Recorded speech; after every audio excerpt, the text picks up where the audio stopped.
open for statement. Before we talk about anything, I want to wish my big guy a happy birthday. He's a Christmas baby. He's one of the greatest Christmas gifts I've ever received.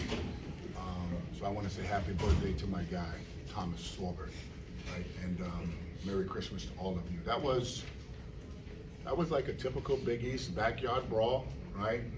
Great game. We knew we were playing against a team who had lost a couple of buzzer beaters, very physical. They did what they do, and they do it really well. They turn you over. Very, very physical defensively, offensive rebounding. They kicked our ass on the glass, right? And that'll be something that we will address. I think the injuries really hurt us, in particular late, right? We had lineups out there I've never seen even in practice, so it's a testament to our players that when their number was called, they were able to deliver, and we got the stop we needed to at the end. It wasn't pretty, but I'm very proud of our guys. As you know, anytime you can win on the road, it's a blessing. It's a blessing to win on the road, especially in this league. So both teams are growing, both teams are developing. I'm just happy that we were able to get out of here with a win, and really excited for our players, our team, and where we're trying to build with our organization. Right? We've come a long way, and we have a long way to go. But anytime you're playing in this league, you know, if you can steal one, you get out of there quick before they take it back. Start with questions right here, then we'll go to Zagoria and Mike Gray, who came up for Hoyer Report. Would you say that, congratulations on the win, Coach. Appreciate you. Would you say that Coach Holloway's press in the second half really threw you guys off a little bit? It seems to struggle with that. Had you guys played against anything like that this year? Their players did a great job, right? I mean, they got some energy on a couple of energy baskets, and that fed into their defensive energy. We had some guys, we had a lot of young pups out there that peed down their leg a couple of times. And you know, you get one turnover, turns into two, turns into three, that turns into offensive rebounds, right? Those are all energy things, and you know, their pressure definitely bothered us, as is, like you see, we had 19 turnovers. I think that's the most we've had this year. Thomas, happy birthday, man. Appreciate it. Is today your actual birthday? Or? Nah, 25th, you wasn't Christmas. listening to that. We said Christmas, baby, Christmas. What's Like it the like players. coming home? How many family and friends did you have here? And then I got another question after that. It felt great coming home. It was more people than I expected, like, to come to the game. Cause How only many total would you say? I had 12 at first that I knew that was coming to the game. Probably ended up being like 27. So a lot of people ended up showing up. So appreciate all of them. It seems like you like that 15-foot face-up jumper. What else are you trying to work on to kind of expand your game?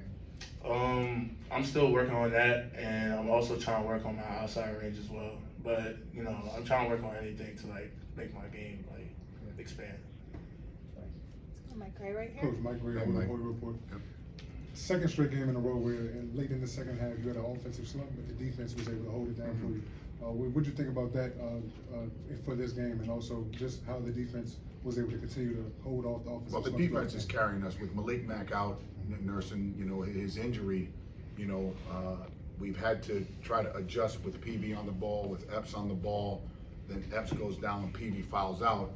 I mean, it was going to look very disoriented based on guys that are not comfortable in those positions. You know, we don't play Curtis Williams at the point. We don't play, you know, Caleb at the point, and it really, really hurt us. But I think our defense has definitely carried us the last two games, for sure, for sure. Our intensity, our length. I thought we met the challenge a little physically, but again, don't forget, we have the youngest team in the Big East.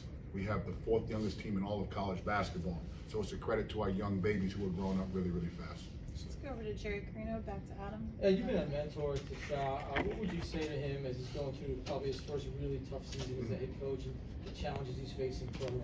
I appreciate you asking that question, because again, it's very difficult when you're going through these rebuilding or, you know, restructuring, and you're not used to it. I would tell him, trust what he's doing. Obviously, you're right there. I mean, this has got to be the third or fourth game he's lost at the buzzer. So if you win 1, 2, or even 3 of those, we're not even having the same conversation. So continue to trust in what you're doing, as it is. It's demoralizing. It's demoralizing, and everybody's like, well, he should have did this. He should have did that. That's why you guys are sitting over there, and that's why we sit in the seat we sit in. Until you can sit in that seat, I would never tell somebody how to write an article, because that's just not what I do.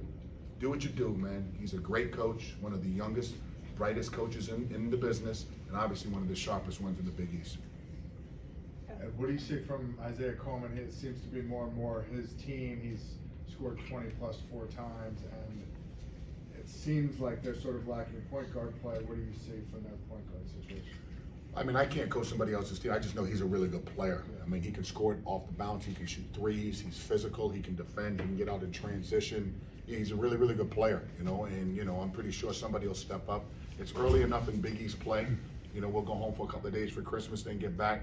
You know, I mean, Coach Holloway do a great job putting his guys in position, and he had them in position.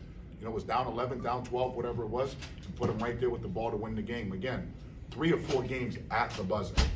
3 or 4 games at the buzzer. Those can go anyway. Those can go anyway, and now we're having a totally different conversation.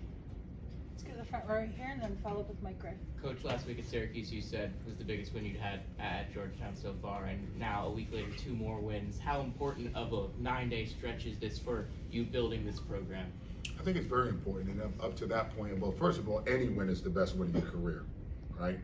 You know, at that point in time, obviously with the rivalry with Syracuse on the road, given the season we came off of, it was a big win. But when you get into Big East play, you don't even think of non-conference. When you play in this league, it's a monster, right? It's a monster. You go on the road, right? It's 15 below 0 outside, 17 below 0 inside. You know, the ball did bounce well because it was kind of numb. The ball was numb. It was so damn cold in here, right? But any win's a good win, especially in league play, in particular on the road. Let's get Mike Gray and then we'll hit the second round. Thomas, there was a lot of physicality inside. You know, Seton Hall threw a lot of bigs at you, but you seem to respond within these games. Just talk to me about how the physicality, not only within the game, but how you responded throughout the game. Well, my coaches always tell me to not mind the physicality. You know, they tell me before the game that they're going to be physical with me because they know who I am. So I just try to keep my head in the game, you know, listen to my teammates and just continue to keep playing my game. You know, don't mind the physicality. I love the fact that he said they know who I am. That's a young man growing up right there. I love the fact that you said that because you believe in yourself. And if you don't believe in yourself, that's where you fail, and you believe in yourself. And not that this is anything, but that I was so proud to hear him say that, because that's confidence growing more and more. And the best is yet to come out of this guy. The best is way yet to come. Go here to the second round. Coach, for the final possession, what would you tell your team in the huddle? What was the kind of game plan that you wanted to execute on the defensive end in that last possession? Say a Jesuit prayer, right? We kind of knew there was one of 2 options, right? Wasu, Coleman, and maybe Jenkins. Okay, the process of elimination, who's going to get the ball, right? So, you know, we tried to put a longer defender, and we tried to deny Coleman the ball. We thought he would get it, and then Wasu had the ball. The clock was running. So we just said, stay under cutters, make sure we rebound the first miss, because they had 16, I think, offensive rebounds in the second half. You know what I'm saying? Again, end of the game, you just got to get lucky. We were just fortunate to win. You know what I mean? They didn't get a shot attempt, which I'm great about. When it's a 1-possession game under 10 seconds and you only up 1, anything could happen, and we were just fortunate that the ball bounced our way. Right here. It looked like you guys were consistently being physical, even though they were kind of switching up that big man look. Like they started with a core 4 and then they went to Yeldon a little bit in the second half. How did you guys kind of continue to stay physical and then not like drift off the game plan or shy away from Sorber? Our brand of basketball is physicality. If you're not physical or tough, you're not coming to Georgetown. It's really that simple. It's a non-negotiable thing when you're playing for us. Be unselfish, be disciplined, be committed, have incredible gratitude and appreciation. And if you're soft, you ain't gonna last long in this culture. You won't. You just won't last. You're just gonna be melted out, right? And I'll be happy to get rid of you. All right. Thank you, everyone. Merry Christmas, guys. Appreciate you, Coach. Merry Christmas. Thanks for your time.